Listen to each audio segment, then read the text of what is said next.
რატომ არის ეს მომენტი ყველაზე მნიშვნელოვანი? დაუბრუნდეთ კითხვას, რომელიც დასვა წამყვანმა. დღევანდელი პოლიტიკური ოპოზიცია ვერ ახერხებს ეფექტური დღის წესრიგის ფორმირებას საქართველოში. როცა ოპოზიცია ვერ უხსნის ამომრჩეველს ნორმალურად თუ რა საშიშროებას წარმოადგენს ბიძინა ივანიშვილი, ესე ვთქვათ, ოპოზიციის მთავარი მტერი. როგორ შეიძლება ესეთმა ოპოზიციამ ნორმალური დღის წესრიგი ჩამოაყალიბოს საქართველოში? ეს ხო უნდა იყოს ოპოზიციის მთავარი იდეა დეტალურად ჩაშალოს ბიძინა ივანიშვილის შეცდომები, ფაქტები თუ რატომ არის ივანიშვილი რუსეთის აგენტი. ეს ყველაფერი ოპოზიციამ კარგად რომ ჩაშალოს და ეფექტურად რომ ახსნას, მინიმუმ ქართული ოცნების 5%-ს აზრს შეაცვლენებს.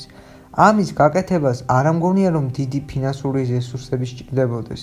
მაგრამ კიდევ დაამატა ის ფაქტი, რომ ხალხი, რომელიც წავიდა არჩევნებზე და პირადობები მოპარეს, იმედგაცრუებულები დარჩნენ იმის გამო, რომ ოპოზიციამ ვერანაირად ვერ დაიცვა ამომრჩეველი, არადა ოპოზიცია პირდებოდა, რომ მათი ხმები დაცული იქნებოდა და არავინ მათ ხმას არ მოიპარავდა.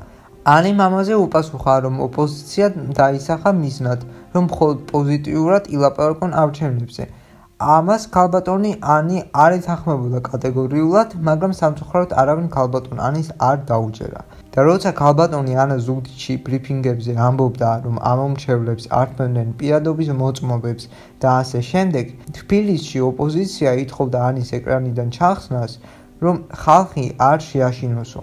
ბატონ დაიწყო ლაპარაკი, რომ ეს ყველაფერი არის ნაციონალური მოძრაობის ბრალი და ანიმ უთხრა ესეთი რამ. და საბოლოოდ მე ნანახი მაქვს მოსმენილი მაქვს ვოისები უბრალოდ ვიღაცაები როგორ უგზავნიდნენ ჩემებს რომ წითლიძე ჩახსენით ეკრანებიდან ჩვენ მაინც ვიგებთ არჩევნებს და აშინებს ხალხს რომელ ეკრანებზე საუბარი ეგეც მაინტერესებს ბოდი ამას მეც ვიგებ არავის არ ჩავხსნივან ეკრანებიდან ხო იცით რა არის ეგეც პრობლემა არის და რისი რაში დამნაშავეც ჩემი აზრით არის ნაციონალური მოძრაობაც და ზოგადად ეს მთელი შლეი თქვენ რაღაცა ნაციონალურ მოძრაობაზე არა მარტო ნაციონალური მოძრაობა უნდა იყო გაიზარდე ნაციონალური მოძრაობის პირობებში და მე საერთოდ 2012 წლის მერე მოვედი არც არ გიცნობდი არც მამაშენს ვიცნობდი და არც ხო ანუ უკვე მეორეჯერ ახსენებს ვადოს მამას. მოკლედ ბოლოს ორივე დათანხმდა იმ საკითხზე, რომ ის ფაქტი, რომ ოპოზიცია ატყუებდა ხალხს, რომ არჩევნებზე მათი ხმები დაცული იქნება და არანაირი რისკი არ არსებობს იმის, რომ არჩევნებს გააყალბებდნენ,